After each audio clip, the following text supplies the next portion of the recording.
سخنان دونالد ترامپ در مورد افغانستان و مسخره کردن ملا برادر.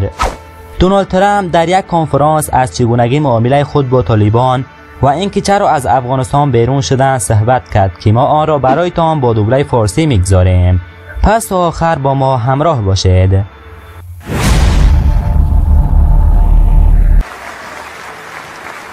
And we also left behind $85 billion worth of military equipment.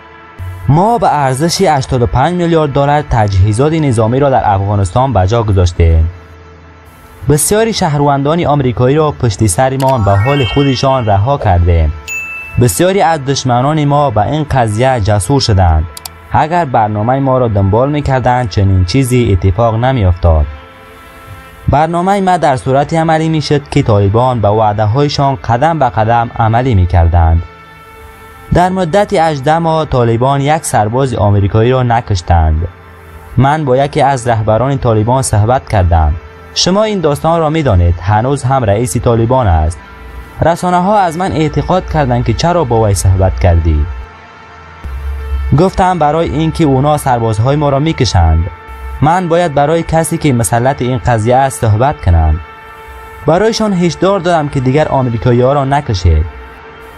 برای اینکه در دوره اوباما بسیاری از سربازان و شهروندان خوب ما توسط تک‌تیراندازان طالبان کشته میشد. برایش گفتم اگر آمریکایی دیگری را بکشید طوری شما را میزنیم که در تاریخ کسی را نزده باشیم.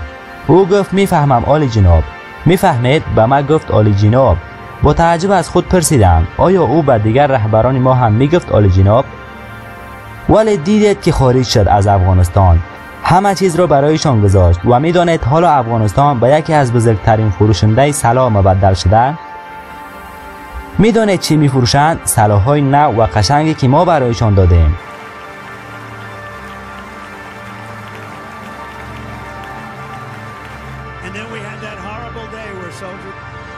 در واقع او از من پرسید که یک عکسی از خانه ما نشان دهید.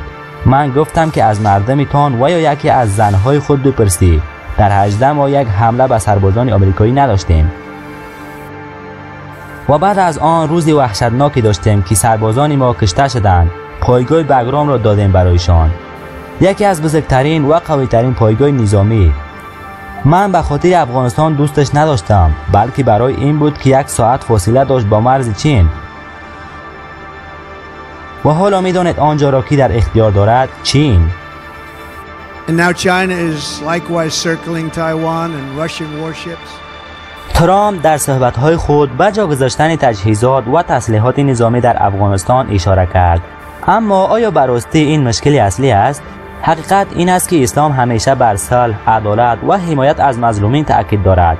اما سیاستمدارانی چون ترامپ با فریبکاری و تحریف واقعیت‌ها تلاش می‌کنند تا ملت‌ها را علیه یکدیگر تحریک کنند. آیا این همان اصولی است که دنیا باید به آن پایبند باشد؟ در اسلام ما به برادری و همزیستی مسالمت آمیز معتقدیم و هیچ قدرتی نمیتواند این حقیقت را از بین ببرد. خوب دوستان، سخنان ترامپ را شنیدید. نظری من این است که آمریکا 20 سال تمام کوشش خود را انجام داد و نتوانست موفق شود، برای همین فرار کرد. شما چی نظر دارید؟ لطفا نظرتان را در کامنت بنویسید و همچنین برای ویدیوهای بیشتر کانال ما را سابسکرایب کنید. خدا نگهدار.